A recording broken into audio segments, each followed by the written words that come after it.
आप सुन रहे हैं आज तक रेडियो।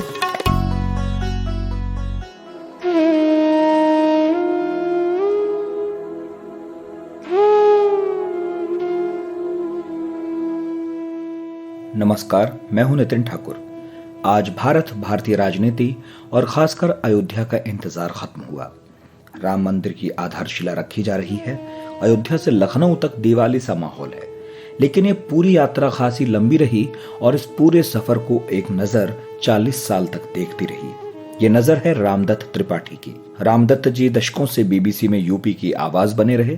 उन्होंने संडे मेल और दैनिक अमृत प्रभात में भी काम किया। 40 साल तक अयोध्या में घटी हर घटना उन्होंने देखी और रिपोर्ट की। तो मैंने उनसे बात की और कई ऐसे किस्से सुने जो आज तक ना किसी ने सुने थे और ना खुद रामदत्त जी ने किसी को सुनाए थे। तो राम जन्मभूमि आंदोलन से जुड़ी ये दिलचस्प बातचीत शुरू करते हैं।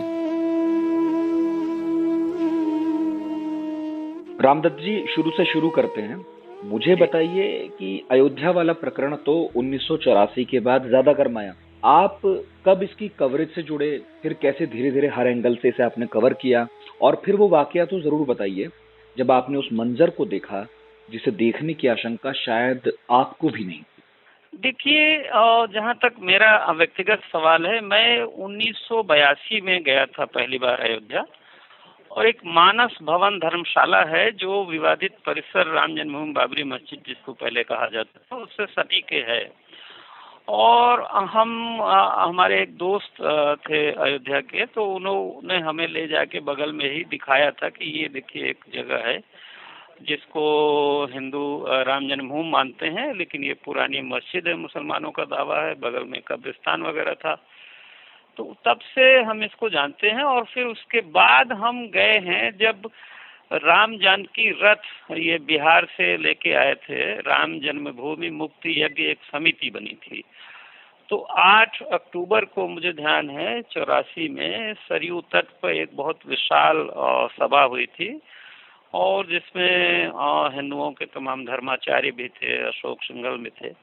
उसके बाद वो जो जुलूस था और रथ यात्रा था, लखनऊ आया था, और यहाँ बेगम हजरत महल पार्क में एक बड़ी मीटिंग हुई थी। उसके बाद नारायण दत्त तिवारी की सरकार थी उस समय, कांग्रेस की। उनको एक ज्ञापन दिया गया था ये कह के कि ये जगह मंदिर निर्माण के लिए जो रामानंदी संप्रदाय के प्रमुख हैं, क्योंकि हिंदुओं में अलग अलग संप्रदाय हैं तमाम, उनके प्रमुख हैं शिवरामाचार्य उस समय होते थे, उनको सौंप दी जाए। तो ये है। तो उसके बाद से मैं लगातार जब भी कोई बड़ी घटना आयोजन होता था तो वहाँ भी जाना होता था, लखनऊ में होता था।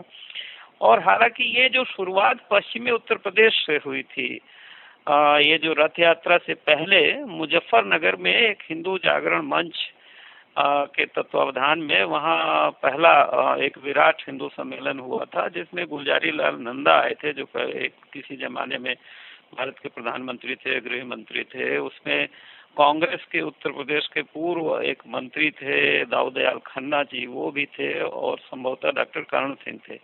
फिर ये 6-7 वहाँ पर हापुड़ सहारनपुर में इन्होंने किया था, और दिल्ली में फिर विज्ञान भवन में विश्व हिंदू परिषद का एक सम्मेलन हुआ था, वहाँ ये तय किया था इन लोगों ने। तो ये सब आप जी, तो मैं ये पूछ रहा था, ये तो मैं आगे आके पूछूंगा आपसे, लेकिन ये जो कुछ आप कवर कर रहे थे 84 से, ये बीबीसी के लिए कर रहे थे? उस समय देखिए 84 में मैं अमृत प्रभात अखबार में चीफ रिपोर्टर था जी, और उसके बाद संडे मेल गया।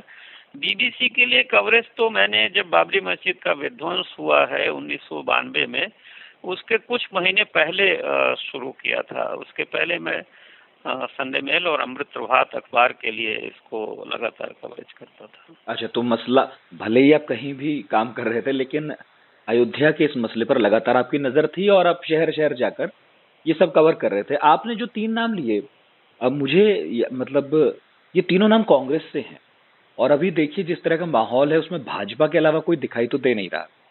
तो ये बहुत दिलचस्प है कि 3 नाम जो आपने लिए वो कांग्रेसी, फिर राजीव गांधी की भी भूमिका कई लोग कहते हैं। तो इसे कुछ डिकोड कीजिए आप जरा मेरे लिए कि कांग्रेस। ये ऐसा माना जाता है कि 1980 में जब इंदिरा जी सत्ता में आई थी दोबारा, 1977 में आने के बाद, तो उनका रुझान कुछ सनातन हिंदू धर्म या जो जिसको नरम हिंदुत्व कहते हैं, जो ट्रेडिशनल, उसकी तरफ गया था। मंदिरों में वो जाने लगे थे। शायद उसका एक कारण ये था कि 77 के जो आम चुनाव में मुसलमानों ने उन्हें वोट नहीं दिया था, तो उनका विश्वास डिग गया था, लगता है। तो आप देखिए उसके बाद ही क्या हुआ था कि मेरे ख्याल से 83 के जो वहाँ रामनवमी में ज्ञानी जैल सिंह अचानक पहुंचे। हालांकि इतने बड़े मेले ठेले में नहीं जाते हैं, वो गए। फिर 82 में ही वहाँ वो जो विवादित परिसर है उससे सटा के श्रीपद मिश्रा की सरकार थी, 42 एकड़ जमीन उन्होंने एक्वायर की थी राम कथा पार्क के लिए। तो कांग्रेस को ये था कि बिना मुसलमानों को मतलब उनके उस पर विध्वंस या छेड़छाड़ किए, वो चाहते थे कि साइड बाय साइड कोई बड़ा स्मारक जो है वो वहाँ अयोध्या में बन जाए। हर की पैड़ी है, उसी तरह सर जो अयोध्या के पुराने घाट है उनकी खुदाई करके हमारे सामने ध्यान है हमें कि सरयू से एक नहर निकाली गई राम की पैड़ी की तरह। तो कांग्रेस का ये लगता था, शायद उनको लगता था कि जैसे बनारस में अगल बगल दोनों हैं और मथुरा में है, शायद वो ये सोच रहे थे कि बगल में एक बड़ी चीज हो जाएगी, मस्जिद बैकग्राउंड में पीछे छूट जाएगी, क्योंकि वो कोई बड़ी मस्जिद नहीं थी। वहाँ मस्जिद जो थी उस शुक्रवार पढ़ी जाती थी, और उसके अगल बगल पास में जो मुस्लिम आबादी है उनकी तमाम मस्जिदें हैं। तो कांग्रेस का मुझे लगता है यही सोच था कि यहाँ अगर एक बड़ा 42 एकड़ में स्मारक भगवान राम के नाम पे हो जाएगा और वो मस्जिद पीछे पड़ी रहेगी। अच्छा, तो कुल मिलाकर कांग्रेस चाहती होगी कि मुस्लिम वोट बैंक को नाराज भी ना करें और साथ में हिंदू वोट बैंक को पटा भी लें। आप जिस मस्जिद का जिक्र कर रहे हैं वो तो अब वहाँ नहीं है, मगर आप तो गए थे तो आपने देखा भी होगा। अब हम जाएंगे तो दिखेगी भी नहीं।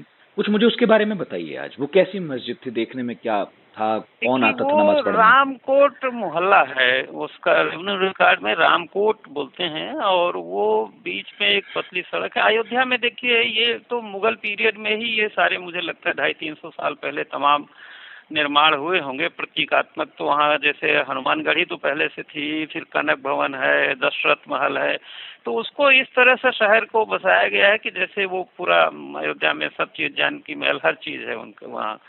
तो उसमें एक सड़क है बीच में, बगल में दाहिनी तरफ एक मंदिर जन्म स्थान है। और कई लोगों का ये भी कहना था, अक्षय ब्रह्मचारी वहाँ के एक नेता थे कांग्रेस के, कि वास्तव में तो वही है राम जन्म स्थान। लेकिन ये बगल में दूसरी तरफ जो मस्जिद थी, मस्जिद के चारों तरफ लोग परिक्रमा करते थे, और ये मान के कि भाई इस तरह का एक विश्वास था लोगों की, एक मन में एक धारणा परंपरा से या बाप दादे से चली आ रही थी। और वहीं एक जगह बनी थी जिसको सीता रसोई करके पूजा की जाती थी, वहीं इस तरह के छोटे छोटे। और बगल में क्या था कि मस्जिद के बीच में एक दीवार के बाद एक राम चबूतरा था जो अखंड कीर्तन होती रहती है। और राम चबूतरे का इतिहास यह है कि वो 1855 के आसपास या 57 के आसपास कभी बना था वहाँ। और एक चीज ये भी बताएं कि 1857 तक वहाँ हिंदू मुस्लिम कम्युनिटी में, हालांकि उसके बाद भी 6 दिसंबर को भी लोकल लोगों में कोई वैमनस्यता या झगड़ा नहीं हुआ, बराबर आना जाना था। तो 1857 के आसपास वो चबूतरा जो बना था। और ये मुझे बताया था एक अफसर ने कि जब गदर हुई तो जो अंग्रेज अफसर थे वहाँ, चूंकि अवध का एक प्रमुख स्थान था उस जमाने में, राजधानी फैजाबादी थी, तो अंग्रेज अफसर जो है वो बैरागी जो हिंदू हैं उनके यहाँ जाके छिप गए थे किसी मंदिर में, और उन्होंने जान बचाई थी। तो उसके बाद कहते हैं कि साहब हिंदुओं ने, उन्होंने कहा कि हमने आपकी जान बचाई तो आप हमारे जो भगवान है उनकी ये जगह पे हमारी मदद कीजिए। तो अंग्रेज अफसरों ने ये कहा कि सब शांति व्यवस्था के लिए एक दीवार बना दी थी। तो राम चबूतरा और जो मस्जिद के बीच में दीवार थी, और वहाँ शुक्रवार को नमाज पढ़ी जाती थी, वैसे कि रोजमर्रा की फंक्शनल नमाज नहीं थी जो पांचों समय पढ़ा जाता है। तो उधर मस्जिद थी, रास्ता एक ही था। मतलब जो मस्जिद थी जहाँ नमाजी जाते थे उसका रास्ता, और चबूतरे पर कीर्तन करने जो लोग जाते थे उसका रास्ता एक ही था, एक ही गेट था। दोनों का रास्ता एक ही था। और जो रेवेन्यू रिकॉर्ड के हिसाब से शुरू में 23 प्लॉट विवादित थे जिनका मुकदमा था मालिकाना का। वो रेवेन्यू रिकॉर्ड में सामने की जो तमाम जमीन थी वो कब्रिस्तान के रूप में दर्ज थी। और ये बताते हैं कि जब 1949 में मस्जिद में मूर्तियां प्रकट हुई थी, 22/23 दिसंबर 49 को, वहाँ ये माना जाता है कि वहाँ डीएम थे के नैयर और सिटी मजिस्ट्रेट थे गुरुदत्त सिंह। तो इन लोगों ने मदद की थी और वो प्रकट हुई थी। उसके बाद जो तमाम कब्रिस्तान है उसको साफ करके हटा दिया गया था, धीरे धीरे कब्रों के निशान हट गए थे वहाँ से। और वो उस समय भी देखिए एक ये चुनाव का राजनीतिक मुद्दा बना था, क्योंकि तब जो आचार्य नरेंद्र देव और वगैरह तमाम जो समाजवादी लोग थे वो कांग्रेस से अलग हुए थे और तब 12 या 14 सीटों पे उपचुनाव हुए थे। अरे हाँ, और मैं ना इसको थोड़ा सिलसिले में सुनूंगा। ये आपका एक लेख पढ़ रहा था, बहुत दिलचस्प है ये किस्सा, कि कांग्रेस ने कभी राम के नाम पर वोट मांगा और उन्होंने उस व्यक्ति को हरा दिया जो समाजवादियों के अग्रिम पंक्ति में खड़ा था। मुझे जरा साल के साथ इस किस्से को सुनाइए, बड़ा मजेदार किस्सा है। देखिए इंटरनल बात यह है कि जो चीफ मिनिस्टर थे गोविंद वल्लभ पंत, वो आचार्य नरेंद्र देव को पसंद नहीं करते थे, क्योंकि आचार्य नरेंद्र देव बहुत बड़े नेता थे, इंटेलेक्चुअल थे। और ये भी कहा जाता है कि प्रधानमंत्री जवाहरलाल नेहरू आचार्य नरेंद्र देव को प्राइम मिनिस्टर, सॉरी यूपी का उस समय वो कहा जाता था, कुछ और नाम था चीफ मिनिस्टर के अलावा, तो वो बनाना चाहते थे। अच्छा। तो इसलिए वो पसंद नहीं करते थे। तो परिस्थितियां ऐसी बनी कि जब नरेंद्र देव वहां से उपचुनाव हुआ, ये लोग छोड़ दिए, तो गोविंद वल्लभ पंत ने पूरी ताकत लगाई कि कैसे आचार्य नरेंद्र देव को हराना है, क्योंकि वो ही उस समय विकल्प के रूप में उभर रही थी। उसमें आचार्य नरेंद्र देव अयोध्या से चुनाव लड़ रहे थे, विधानसभा का। जी अयोध्या से, वही तो। और जयप्रकाश नारायण साहब, ये तो उस चुनाव में फिर उन्होंने क्या किया कि एक बाबा राघव दास थे देवरिया के जी, उनको उम्मीदवार बनाया कांग्रेस ने, और खुला प्रचार हुआ कि साहब आचार्य नरेंद्र देव तो नास्तिक हैं और ये रावण के सहानुभूति रखते हैं। बहुत उस जमाने के हिसाब से बड़ा गंदा प्रचार हुआ चुनाव, और इस तरह से वहाँ हिंदू एकता की बात हुई और ये कहा गया कि बाबा राघव दास अगर जीतेंगे तो राम जन्मभूमि की मुक्ति में भी मदद करेंगे। तो उस तरह से वो चुनाव हार गए आचार्य नरेंद्र देव। और बाबा राघव दास जब विधायक बने तो उन्होंने फिर मदद करी। ये जो 22/23 दिसंबर 49 की घटना हुई थी मूर्तियां रखने की, ये माना जाता है कि जो कांग्रेस के लोकल विधायक थे उनकी उसमें साठगांठ थी। हालांकि जो दूसरा गुट था प्रभुदत्त ब्रह्मचारी का, वो उन्होंने उसके खिलाफ धरना वगैरह दिया था, अनशन किया था। ये दूसरा एक और मजेदार किस्सा है, और ये किस्सा तो खैर सुप्रीम कोर्ट तक जा पहुंचा कि रातों रात मूर्तियां मस्जिद के अंदर प्रकट हो गई। और प्रकट क्या हो गई, आपका जो लेख पढ़ रहा था, बड़ा लंबा आपने एक लेख लिखा है, उसमें आप बता रहे हैं, और कई जगह ये वाकया आया भी है, कि कुछ लोगों ने आधी रात को दीवार फांद कर मूर्तियां रखी। और ये तब हुआ जब वहां पीएससी मौजूद थी। जी, वहाँ पीएससी मौजूद थी, और उसके एफआईआर भी एक कांस्टेबल जो पंडित थे उन्होंने लिखाई थी कि इस तरह से रात के अंधेरे में मूर्तियां रख के मस्जिद को नापाक कर दिया गया, ये उनका वाक्य था। और वहाँ सिंबॉलिक पहरा और पुलिस वगैरह का इसलिए लगाया था कि वहाँ अखंड कीर्तन वगैरह काफी दिन से हो रहा था, और इंटेलिजेंस की रिपोर्ट थी और वक्फ कमिश्नर की भी रिपोर्ट थी कि इससे मस्जिद को खतरा हो सकता है, क्योंकि वहाँ खुल के लोग कह ही रहे थे कि इसको हमें कब्जा करना है। तो लेकिन मदद नहीं की, मतलब इस तरह से मस्जिद की हिफाजत के बजाय वो ऐसा लगता है कि जो पुलिस के लोग तैनात थे या पीएससी के, वैसे ही जैसे 6 दिसंबर को भी जब बाबरी मस्जिद टूटी तो वो लोग किनारे हो गए। तो इन लोगों ने उसमें कुछ हस्तक्षेप नहीं किया, बल्कि ये प्लान था एक्चुअली। अगर आपको दंड प्रक्रिया संहिता, क्रिमिनल प्रोसीजर कोड का आइडिया हो जी, तो किसी भी सिविल प्रॉपर्टी पे अगर आप कब्जा कर लीजिए तो उसके बाद फिर उसको कुर्क कर दिया जाता है 145 में, और कहा जाता है कि आप जाइए कोर्ट से अपना मालिकाना हक साबित करिए, तब तक वो एडमिनिस्ट्रेशन के अधीन रहेगी। तो यही हुआ कि मस्जिद के अंदर वो जो विवादित थी मूर्तियां रखी गई, उसके बाद 145 में एडमिनिस्ट्रेशन ने कुर्क कर लिया। फिर एक एप्लीकेशन डिस्ट्रिक्ट जज के यहाँ लगाई गई कि साहब हमारे हिंदुओं की पूजा अर्चना में बाधा न डाली जाए। तो इस तरह से वो डिस्ट्रिक्ट जज ने स्टे ऑर्डर कर दिया। साल कौन सा रहा होगा?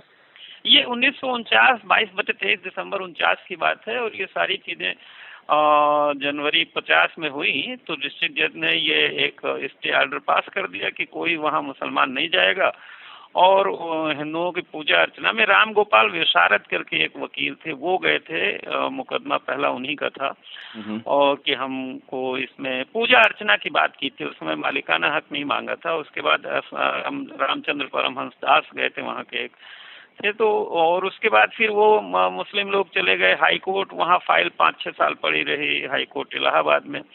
बहरहाल इसमें कुछ हुआ नहीं, तो वही वो स्थगनादेश चल रहा था और उसमें एक तरह से जब कुर्क हो गई तो ये माना जा रहा था कि भाई एक ताला बंद है कोई सिंबॉलिक। तो राम हालांकि दत्त बाद जी, में कुल मिलाकर आप ये कह रहे हैं कि भाई वहां पर नमाज पढ़ी जाती थी, चबूतरे पर कीर्तन चलता था, लेकिन कुछ लोगों ने आधी रात को वहां पर मूर्तियां रख दी और ये बहुत सोच समझकर किया गया, क्योंकि ये पता था पहले से कि जब विवाद की स्थिति पैदा होगी तो कुर्क कर लिया जाएगा, तो नमाज तो पढ़नी बंद ही हो जानी है उसके बाद। देखिए, ये अगर आप कोई इसको ठीक से स्टडी करेगा लीगल पॉइंट ऑफ व्यू से, तो इसको फ्रॉम द वेरी बिगिनिंग, पहले दिन से और आखिरी अब जब फैसला आया है, तो इसमें अदालतों की बड़ी इम्पोर्टेंट भूमिका रही है। उसको मस्जिद को विवादित करने में, फिर उसको कन्वर्ट करने में, और वहाँ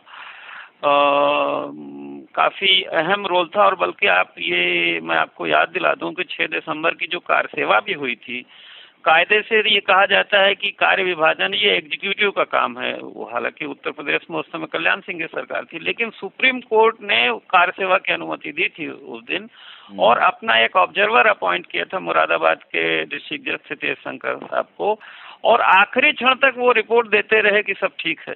तो कोर्ट की तो कदम कदम पे इसमें भूमिका रही। और बाद में देखिए जो ये फैसला भी आया है सुप्रीम कोर्ट का, तो सुप्रीम कोर्ट ने भी उसमें जो संविधान के अनुच्छेद 142 में उनको विशेषाधिकार हैं, जो नॉर्मल लॉ में नहीं, वो उन्होंने जजमेंट दिया। क्योंकि नॉर्मल लॉ जो अधिग्रहण हुआ था नरसिम्हा राव के टाइम पे, उसमें तो ये कहा गया था कि ये 67 एकड़ में जो जीत जाएगा उसको जो कोर एरिया है, जो करीब 1500 गज से कम था, जो कोर एरिया जहाँ मस्जिद थी, उसको मिलेगी, और अगल बगल का, और उसी 67 एकड़ में दूसरी तरफ जो हारी हुई पार्टी को मिलेगी। अब तो पूरा का सुप्रीम पूरा कोर्ट ने हारी हुई पार्टी को एकदम वहां से कैंपस से दूरी कर दिया, 25 किलोमीटर चले गए। हाँ, वही मैं कह रहा था कि अगर मामला केवल थोड़ी सी जमीन का था कि भाई जो जीता उसे वो मिल जाएगी और बाकी आसपास की दूसरे को मिल जाएगी, लेकिन अब जो अंतिम निर्णय आया उसमें तो हारा हुआ पक्ष किसी दूर दराज के गांव में मस्जिद बनाएगा। तो इसीलिए मैंने कहा ना कि इसमें देखिए, आप उसमें दो बातें हैं। अगर आप लीगली स्क्रूटनाइज करेंगे तो लॉ की, नॉर्मल लॉ की कसौटी में तो ये बात है कि भाई वो वहीं बनना चाहिए था। लेकिन लगता है कि सुप्रीम कोर्ट ने, देखिए एक चीज बड़ा इम्पोर्टेंट है कि एक पंडित हरकिशन जज थे, 1885 में पहला मुकदमा निर्मोही अखाड़ा ने किया था कि वो जो हमारा राम चबूतरा है जो हमारे कब्जे में है, हालांकि उसका स्वामित्व नहीं था, उनका कब्जा था जी, उस पर मंदिर बनाने की इजाजत दी जाए। तो पंडित हरकिशन ने ये कहा था कि साहब भले इनका इसमें कब्जा है और कीर्तन चल रहा है, उस समय जमाने में को ज्यादा केस नहीं होते थे, तो जज लोग मौका मुआयना भी खुद करे आते थे, कहा था। लेकिन उन्होंने ये कहा था कि भाई वहाँ अगल बगल अगर हम मस्जिद के बगल में मंदिर बनाने की इजाजत देंगे तो हिंदुस्तान में ये laying foundation of murder and rights वगैरह का होगा कि भाई रोज रोज झगड़ा होगा, इधर घंटी घड़ियाल बजेगी, उधर अजान बजेगी। तो उन्होंने अनुमति नहीं दी थी। बल्कि आप कभी कभी ये लगता है कि अगर उस समय पंडित हरकिशन ने राम चबूतरे पे मंदिर बनाने की इजाजत दे दी होती तो बनारस और मथुरा की तरह दोनों अगल बगल रहते।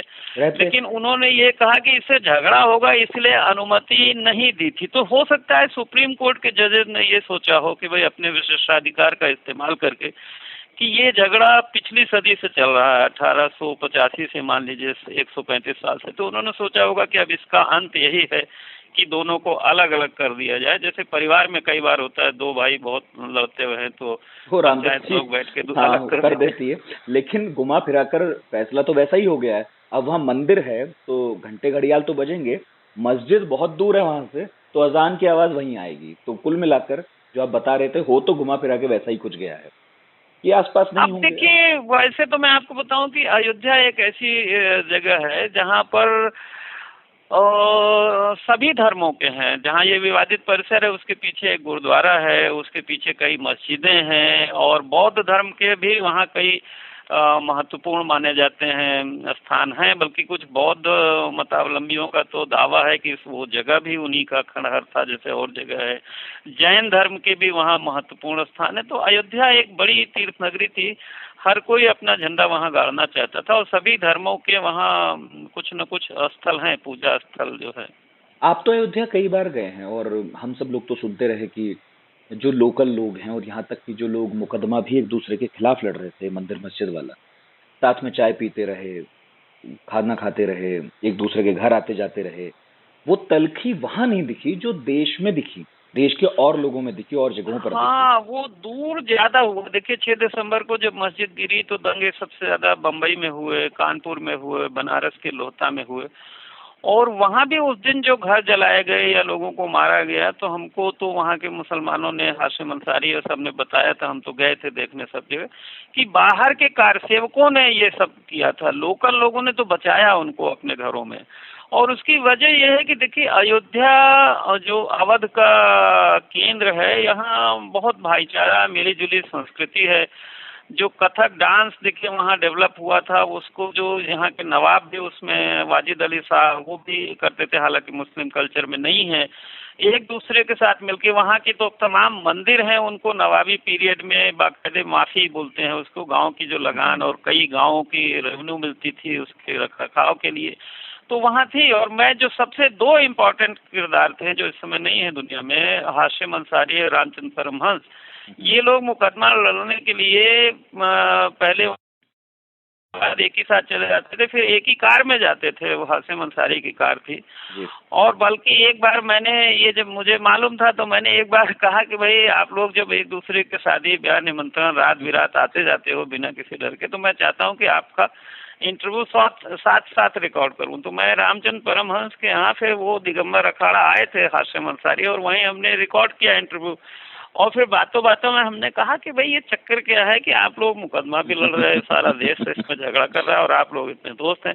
तो कहा भाई जैसे कचहरी में वकील जाते हैं, कोर्ट में एक दूसरे के खिलाफ बहस करते हैं और बाहर आके साथ चाय पीते हैं, कोई दुश्मनी थोड़े होती है। तो भाई हम अपना लीगल हक से लड़ रहे हैं, ये अपना लीगल हक से लड़ रहे हैं, कोई जाति दुश्मनी थोड़े है। तो वहाँ के जो तमाम मुसलमान हैं भगवान राम के लिए जो पूजा सामग्री बेचते हैं, कपड़े सिलते हैं, ये सब चल रहा है, चरण पादुकाएं बनाते हैं, फूल उगाते हैं। तो वहाँ इस तरह का नहीं था। देखिए ये झगड़ा तो राजनीति के लिए हुआ है, क्योंकि एक हिंदू वोट बैंक इकट्ठा करना था और दूसरे लोगों को था कि भाई हम मुस्लिम पकड़ लें, पिछड़ा वर्ग और दलित मुस्लिम पकड़ लें, उसमें वीपी सिंह और मुलायम सिंह, लालू यादव ये सब था।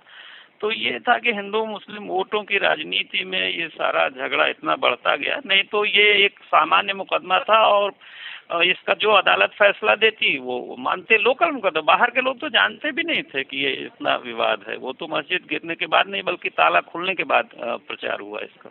अच्छा, ताला खुलने के बाद जो कुछ वहां हुआ वो तो ठीक है, फिर दुनिया की नजरों में रहा, मगर उसके पहले जब इतना बड़ा विवाद हुआ भी नहीं था ये, और तब क्या स्थिति थी? क्योंकि ठीक है आपने बताया नमाज तो थोड़े बहुत लोग जाके पढ़ते थे शुक्रवार को, लेकिन वहां बाहर से लोग जो क्या आते थे, पर्यटक आते थे, तीर्थयात्री आते थे, वही राम जन्मभूमि है।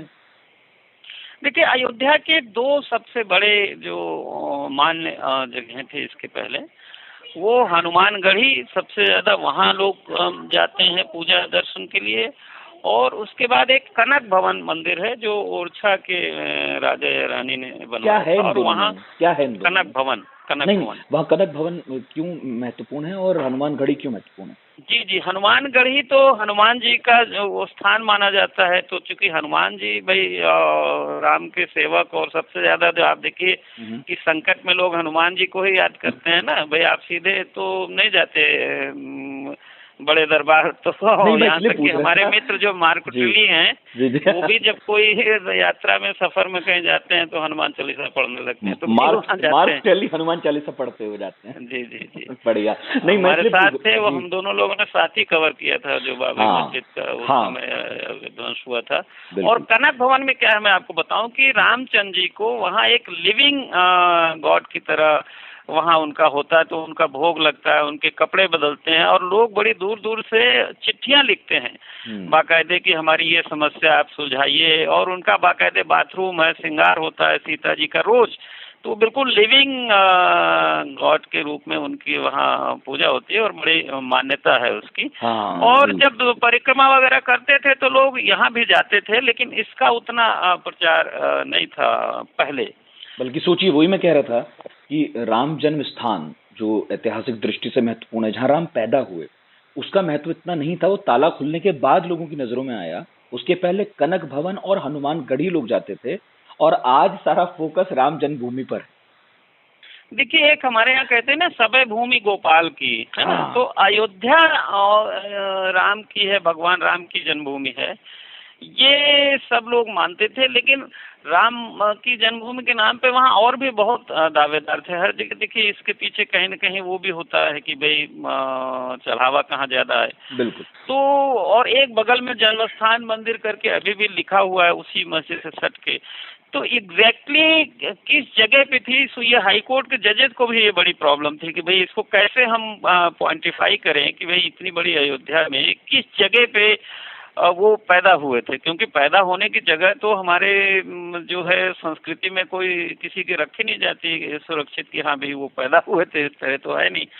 तो बहरहाल, लेकिन फिर वो इसी तमाम के जो सर्कमस्टेंशियल एविडेंस हैं, कई ट्रेवलर्स के थे, जो फ्रेंच ट्रेवलर थे, बड़ा मुश्किल है, सही बात है। वो ईसा मसीह अंग्रेजों बैठे के कुछ थे। तो वो एक, चूंकि ये खंडहर पड़ा था, इसमें कुछ कसौटी के पत्थर थे, जो खंबे वगैरह लगे थे, तो एक अनुमान। और यहाँ लोग परिक्रमा की एक परंपरा पड़ गई थी, बहुत सालों से लोग आते थे, परिक्रमा करते थे।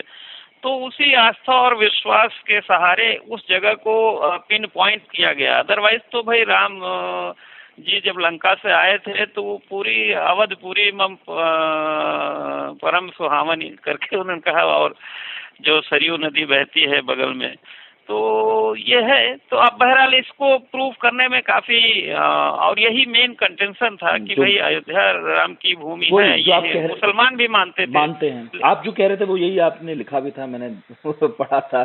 अवधपुरी संप्रिय नाही सोऊ, यह प्रसंग जानी को जन्मभूमि मम पूरी सुहावनी, उत्तर दिशि बह सरजू पावनी।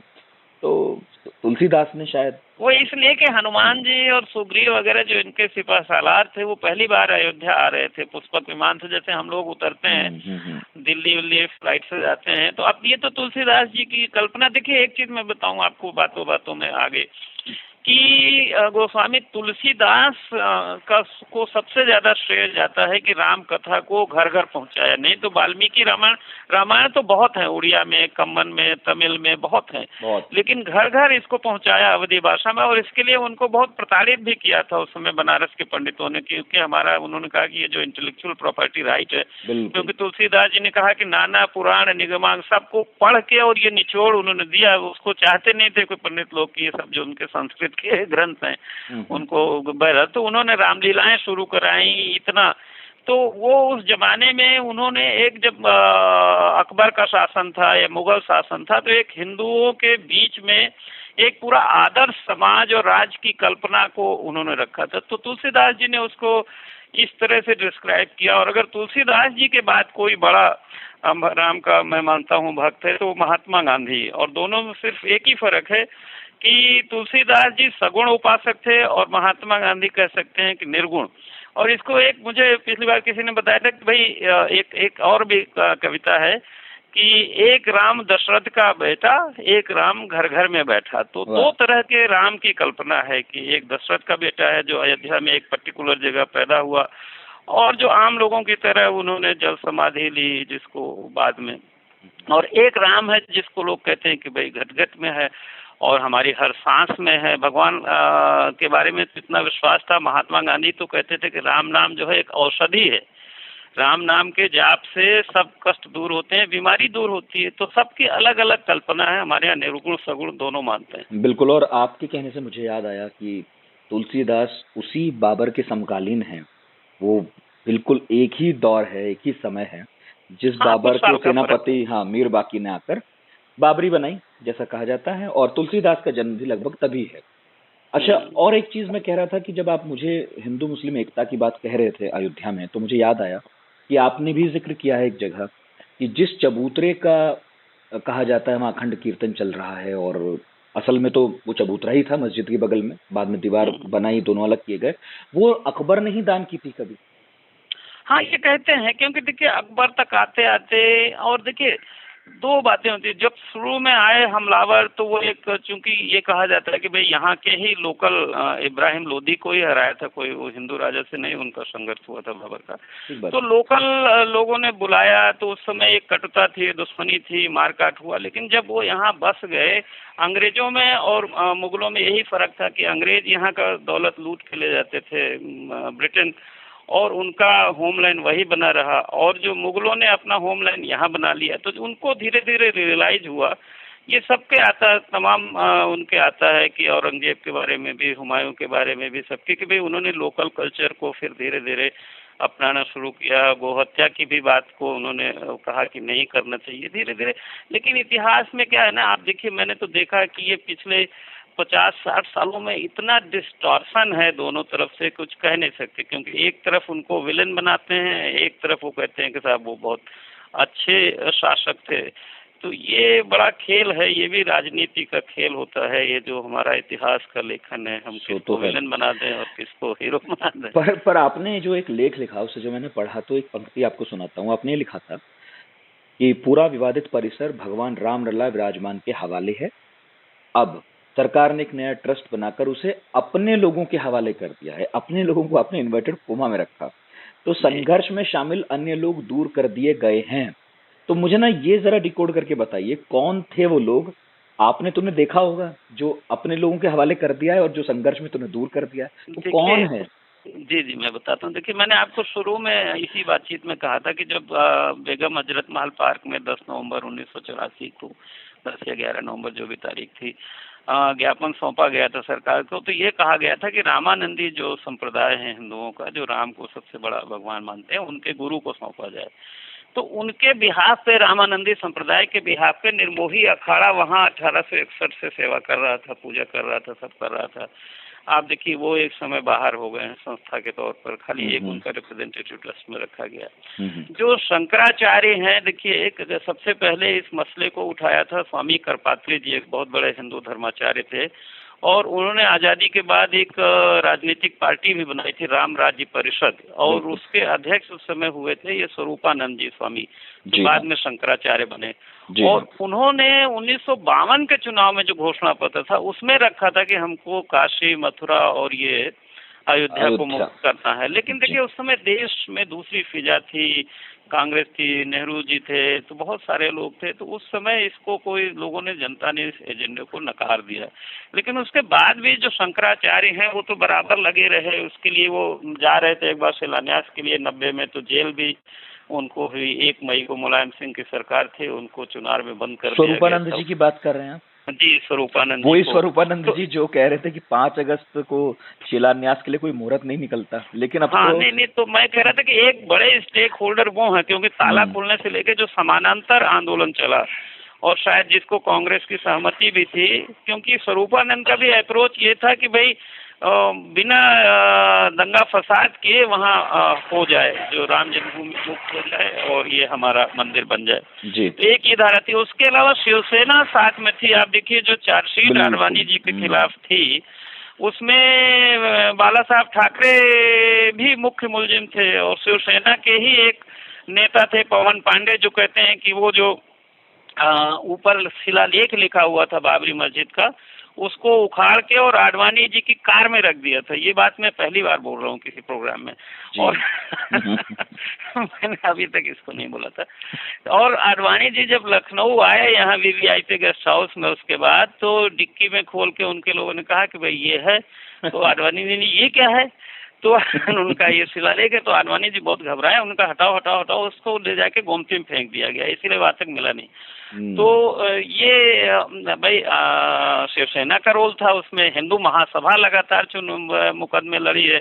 आज सुब्रमण्यम स्वामी देखिए बीजेपी के सांसद हैं, वो कितने नाराज बैठे हैं कि भाई मैंने कितने इसमें मुकदमेबाजी करी है।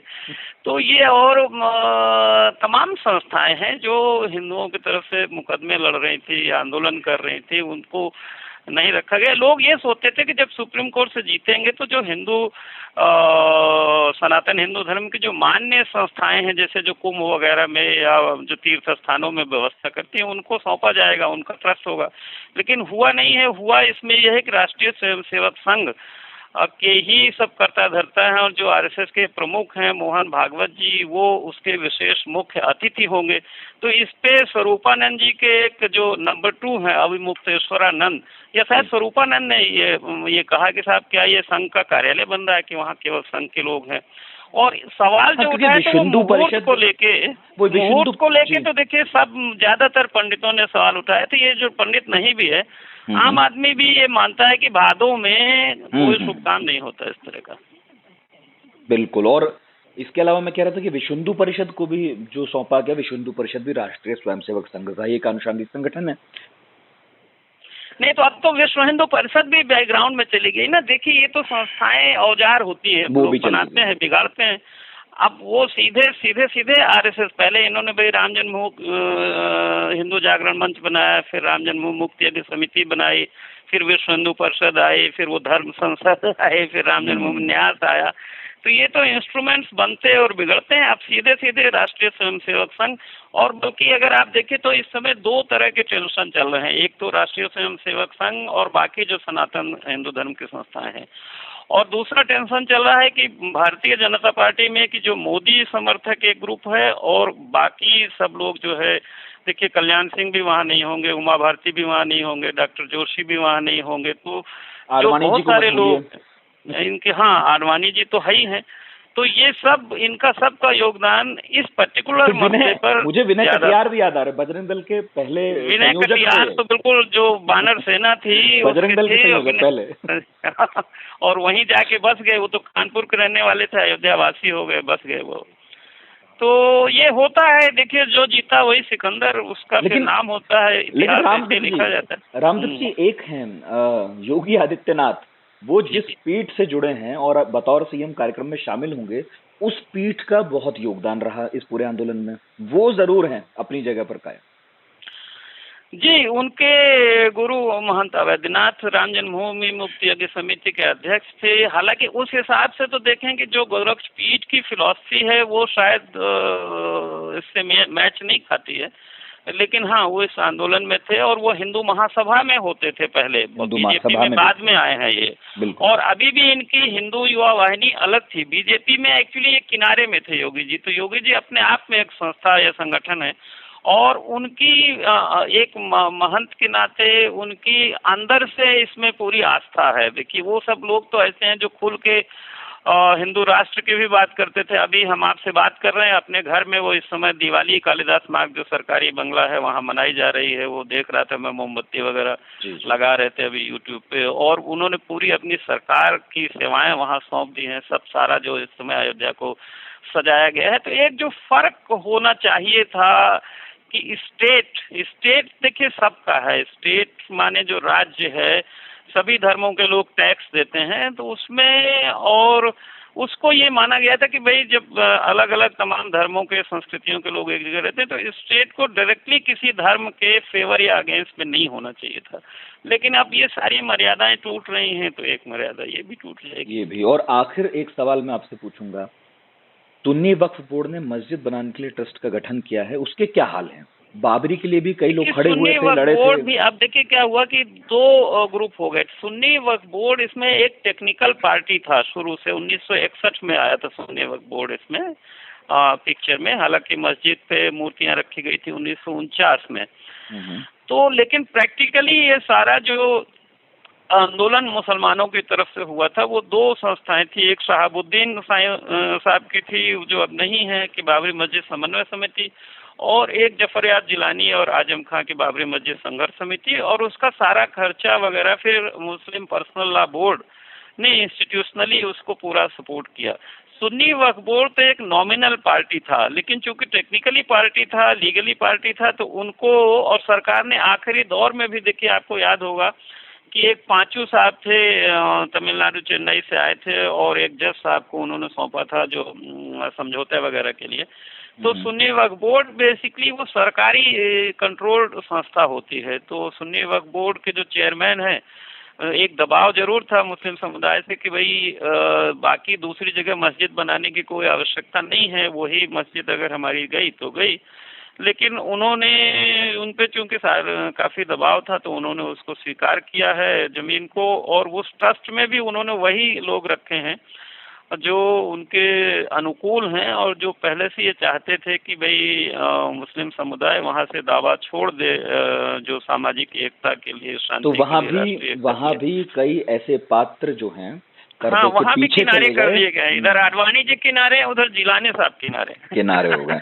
अच्छा, अब सबसे मेन बात जिसमें मेरी बहुत दिलचस्पी है, आप बाबरी विध्वंस के वक्त मौजूद थे, आपने अपनी आंखों से देखा। मुझे चलते चलते उस दिन का वर्णन करके बताइए, क्या हो रहा था उस दिन आपकी आंखों के सामने? देखिए, उस दिन काफी तनाव था पूरे देश में, क्योंकि पूरे देश से कार सेवक आए थे और कल्याण सिंह मुख्यमंत्री थे। उन्होंने ये ऐलान कर दिया था कि हम बल प्रयोग नहीं करेंगे, लाठी गोली नहीं चलाएंगे कार सेवकों को। और दूसरा काम ये किया था कि जो मस्जिद के बगल की जमीन थी 42 एकड़, जो रामकथा पार्क के लिए कांग्रेस ने एक्वायर किया था, वो विश्व हिंदू परिषद को दे दी थी। वहीं टेंट में बसा दिए गए थे कार सेवक सब। उनके पास फावड़े, कुदाल ये सब थी। वो लोग तमाम एक्सरसाइज भी कर रहे थे। कुछ लोग कह रहे थे कि वहाँ कुछ ग्रुप्स थे वो रिहर्सल भी कर रहे थे 2-4 दिन पहले से उसको गिराने का, तोड़ने का। लेकिन जब सुप्रीम कोर्ट और अटल जी ने 5 दिसंबर को लखनऊ से ये कहा था कि साहब हमको सुप्रीम कोर्ट ने कार सेवा का अधिकार दिया है, तो वहाँ जमीन को समतल करना होगा और नुकीले पत्थर हैं उनको करना होगा। उनकी जैसी अपनी एक कोडेड लैंग्वेज थी, उन्होंने कहा था, कह के आडवाणी जी को विदा किया था। आडवाणी जी रात में पहुंचे थे 5 दिसंबर की रात। तो 5 ही दिसंबर को वहाँ जो मार्गदर्शक मंडल होता था उनका निर्णय करने का, उन्होंने ये तय किया था कि हम सांकेतिक कार सेवा करेंगे। उसका मतलब ये था कि सरयू जी से जल और बालू लेके कार सेवक जो है वो पंक्ति में, कतार में आएंगे। और वहाँ एक जगह थी जो जहाँ 1989 में 9 नवंबर को शिलान्यास कराया था राजीव गांधी की सरकार ने, और जहाँ पर जुलाई 1992 में भी वहाँ पर कुछ काम हुआ था। एक सिंह द्वार जिसको बोलते हैं, मेन गेट, उसका शिलान्यास वगैरह का काम हुआ था। तो वहाँ पर एक मेन रखा गया था कि यज्ञ वगैरह होगा। तो हम जो है वहाँ मानस भवन धर्मशाला, जिसमें मैंने बताया था कि 1982 में मैं रुका भी था, बिल्कुल सामने है मस्जिद के, और वही कंट्रोल रूम है आजकल। और हमारे बाएं हाथ पे एक जो राम कथा कुंज करके एक जगह थी, पार्क, वहाँ जो सब वहाँ निकले थे तमाम पुरातात्विक सामान वहाँ रखे गए थे। तो वही मंच बना था। आडवाणी जी, सिंघल जी, उमा भारती और डॉक्टर जोशी, विनय कटियार, ये सब लोग वहाँ से सभा संबोधित कर रहे थे। लेकिन उसके पहले 10:30 बजे करीब हमने देखा कि जहाँ यज्ञ होना था वहाँ जोशी जी और आडवाणी जी आए। जब वो लोग वहाँ आए तो बहुत सारे लोग उधर आने के हुए, तो राष्ट्रीय स्वयंसेवक संघ के कुछ लोग थे जो केसरिया पट्टी बांधे थे, जिनको व्यवस्था करनी थी। उन्होंने उनको लाठियों से मारना वारना शुरू किया, तो उस पे बड़े जोर से प्रतिक्रिया हुई। फिर उसी बीच अचानक से जो तमाम लोग चारों तरफ लाखों लोग बैठे थे, वो ग्रुप्स भाग के दौड़ के आने लगे, और वो धीरे धीरे कोई रस्सी के सहारे, कोई कैसे जो है वो फांद के जो है, वो हमने देखा कि वो मस्जिद के ऊपर चढ़ गए और उन्होंने झंडा लहराया, जय श्री राम बोला, जोरों से नारे लगाए, और पूरा फिर जो पूरा चारों तरफ बड़े जोरों से जय श्री राम के नारे लगे। हम लोग ऊपर थे, और उसी बीच देखिए क्या होता है कि कुछ जो इनके कार सेवक, ये पैरेलल लगता है कि जैसे क्या होता है ना कि अलग अलग लोगों को अलग अलग काम दिया हो, एक दूसरे को पता नहीं होता कौन किसको क्या करना है। तो उन लोगों ने क्या किया कि वहाँ सब टेलीफोन के तार वगैरह तोड़ दिए, और हम लोग ऊपर जहाँ थे पत्रकार लोग की भाई यहाँ से देख रहे हैं कैमरे, हम लोगों पे आके कैमरा छीनने लगे, मारपीट करने लगे। तो हम लोग उतर के नीचे चले आए कि भाई खबर वबर देनी है, क्या करें, झगड़ा है। तो उसके बाद ही करीब 11:50 पे जो है वो फिर तोड़ना शुरू किया। लेकिन एक चीज और मैं आपको बताऊं कि वो तोड़ना बड़ा आसान नहीं था, बड़ा मुश्किल था, क्योंकि उसकी वजह है कि 1934 में एक दंगा हुआ था अयोध्या में, और उसमें गोकशी का दंगा था कि कहते हैं कि गाय कटी थी। तो उसमें हिंदू मुस्लिम दंगा हुआ था, और मुझे एक अफसर ने बताया था कि अलवर की रानी वहाँ कैंप कर रही थी। तो इस दंगे के बाद अलवर की रानी ने, जो वैरागी हिंदू होते थे काफी, जो आप देखते हैं ना अखाड़ों में सब वहाँ, वो सब, वो तो उनको जोश दिलाया और जाके मस्जिद के तीनों गुंबद तोड़ दिए थे। तो उस समय 34 में उसकी अंग्रेज सरकारों ने मरम्मत कराई थी और उसको सामूहिक जुर्माना लगा करके। तो वो ईंटें बाद में निकली थी 30-31 की। तो वो बहुत मजबूत हो गए थे, वो जो तीनों गुम्बद। वो ऐसा नहीं था कि 500 साल पुराने थे, तो बड़ी मुश्किल से वो तोड़ने में दिक्कत हो रही थी। तब फिर इन लोगों ने रणनीति बनाई, नीचे से दीवार को तोड़ना शुरू किया और भगवान रामचंद्र जी की जो मूर्तियों को बाहर निकाला, और फिर एक एक करके तीनों गुम्बद शाम को 5 बजे तक गिर गए। उसके बाद फिर, और इस बीच जो है वो केंद्र सरकार ने कहा था कि भाई आरएएफ 5 बजे तक, सुबह 11 बजे से।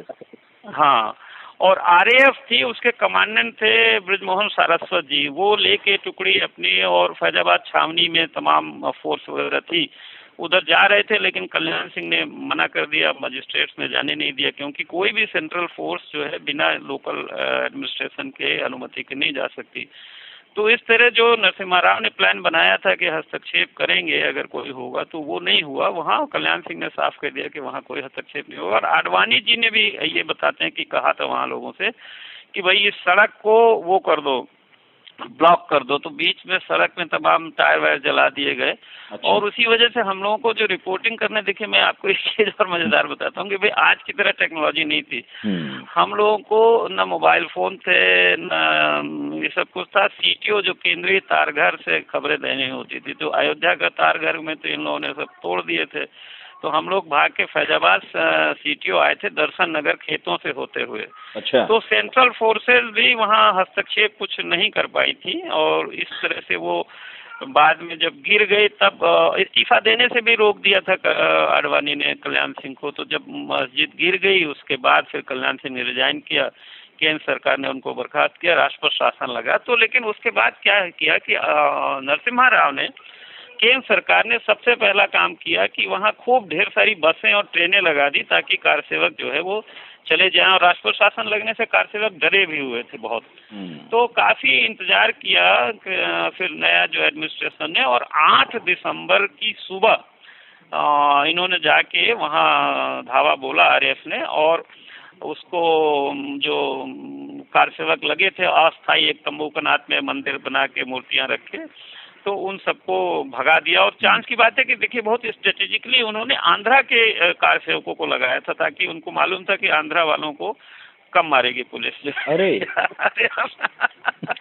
ये मुझे वीएम सारस्वत जी ने बताया था कि आंध्रा वालों को वहाँ लगा रखा था। तो जो कई बार ऐसा लगता है कि ये तो बस क्षणिक आवेश में, आक्रोश में हो रहा है, वो कई बार ऐसा है कि बहुत योजना बनाई हुई होती है, पता नहीं चलता, बाद में मालूम तो पड़ता है। अलग अलग स्तर पे अलग अलग लोगों की थी। मुझे लगता है कि शायद पैरेलल प्लानिंग बहुत हो रही थी, क्योंकि कार सेवक बहुत नाराज थे सांकेतिक कार सेवा से। उनका कहना था कि हमको बार बार बुलाते हैं नेता लोग कि ये कलंक है और ये अपनी राजनीति के लिए इसको बनाए रखना चाहते हैं, तो हम तो तोड़ के जाएंगे। तो एक्चुअली एक वो जो आरएसएस को गुमान था अपने अनुशासन पे, वो भी टूट गया उस दिन, नहीं कंट्रोल कर पाई है, क्योंकि इन्होंने ऐसा पंप कर दिया था, भावनाएं इतनी भड़का दी थी कि उसको फिर आप अपने ढंग से कंट्रोल नहीं कर सकते। बहरहाल तो हम लोग भी, एंड आपको मैं बताऊं कि हम मार्कटोली पहले व्यक्ति थे जो हम वहां पहुंचे जब प्रशासन ने कब्जे में वापस लिया उसको, उस स्थान को। और वहां हमने देखा कि जो पुलिस के और सीआरपीएफ के लोग सब जो है वो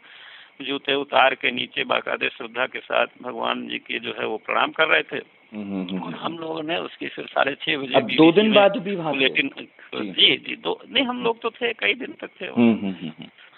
तो इस तरह से वो वहाँ फिर एक अस्थायी मंदिर बन गया जिसको कहते हैं। और अभी थोड़े दिन पहले उसको शिफ्ट किया है, जब सुप्रीम कोर्ट के फैसले के बाद अब उन मूर्तियों को शिफ्ट किया गया है। एक मेरे ख्याल से जर्मन फाइबर का कोई एक हाँ बिल्कुल वो लगाया था। अच्छा, जिस वक्त ये सब हो रहा था आप लोगों की नजरों में तो होगा, मंच के ऊपर ये खड़े थे आडवाणी, उमा भारती, ये सब लोग, और कहा भी जाता है कि भाई उस वक्त फिर रोकने की कोशिश की आखिरी वक्त पे, लेकिन शोर इतना था कि किसी ने नेताओं की सुननी बंद कर दी। कई लोगों ने देखा कि विनय कटियार डंडे से मार रहे थे कार सेवकों को कि मत करो, अशोक सिंघल लाठी लेके मार रहे थे कि मत करो, उतर जाओ।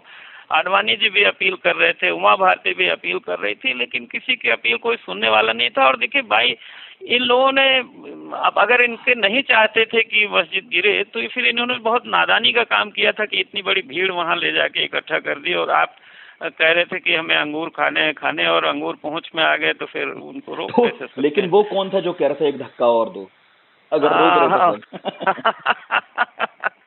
वहाँ साध्वी दिसंबरा थी, उमा भारती की बहुत तस्वीर उस समय हुई थी, वो डॉक्टर जोशी के पीछे कंधे में हाँ, जो वो गई थी, उचक के बहुत चढ़ी खुश थी तस्वीर थी। वो। बड़े अब खुश। लेकिन कुछ समझ में नहीं आता कि ये लोग अंदर क्या कहते हैं, बाहर क्या कहते हैं। देखिए रामदत्त जी, लेकिन राजनीति क्या चीज है कि जो मुख्य पात्र थे वो आज सहायक भी ना रहे। जो सहायक थे वो मुख्य हो गए। अब देखिए, लेकिन किसी भी बीजेपी या आरएसएस या संघ के नेता में इतना नैतिक साहस नहीं था कि आखिर कोर्ट में कहते कि भाई हाँ हम इसकी जिम्मेदारी लेते हैं। नैतिक जिम्मेदारी तो लेनी चाहिए, भले आप षड्यंत्र में शामिल थे या नहीं। अब तो भीड़ का कोई चेहरा नहीं होता है, तो कोर्ट के सामने चुनौती है कि वो नहीं, लेकिन एक ढूंढ ये भी निकाले। कानून है इंडियन पेनल कोड का, धारा 149 की भीड़ में जो भी काम होता है जी हाँ। सभी एक दूसरे के कृत्य के लिए जिम्मेदार माने जाते हैं। तो भले भीड़ ने किया तो everybody is responsible for everybody's act. और आयोजक that कैसे way- बरी होगा? आयोजक भी कैसे बरी होगा अपनी हाँ, नहीं, जिम्मेदारियों से? बिल्कुल बिल्कुल नहीं बरी होंगे। और आडवाणी जी तो सबसे बड़े उस समय के वो थे, बिल्कुल वो धनुष बाण भी राम जी की तरह जब उस अयोध्या, सोमनाथ से अयोध्या के लेके आए थे, तो वो कई जगह उन्होंने धनुष बाण चढ़ाते हुए अपनी फोटो खिंचवाई थी। कई दफे तो अब मुझ जैसे देखिए, आपको समय का बड़ा फेर होता है। देखिए, वो कहते हैं ना कि भाई वही कृष्ण भगवान थे, पूरी महाभारत के हीरो थे, और वही एक बहेलिया के तीर से मारे गए, उनका अंत हुआ एक पेड़ के नीचे। तो समय बड़ा बलवान होता है सचमुच। और आज दूसरी बात यह है कि मोदी जी को भी इतना बड़ापन दिखाना चाहिए था कि इन लोगों को सम्मान के साथ अपने बहुत बड़ा प्लेन होता है प्राइम मिनिस्टर का, उसमें इन सब लोगों को सम्मान के साथ लेके आना चाहिए। देखिए, बुजुर्गों का सम्मान हमारी संस्कृति का जो है बहुत अनिवार्य अंग है। तो आज मतलब मायूस तो जरूर होंगे ये लोग जिन्होंने लाठी खाए, डंडे खाए, जेल गए, और उनको कोई पूछ रहा नहीं। जो तमाम कारसेवकों की फैमिलीज हैं जो गोली से मारे गए अयोध्या के लोकल, वो भी उपेक्षित महसूस कर रहे हैं। महसूस कर जी। बहुत बहुत शुक्रिया रामदत्त जी, हमसे जुड़ने के लिए, इतनी लंबी बातचीत करने के लिए। बहुत बहुत धन्यवाद।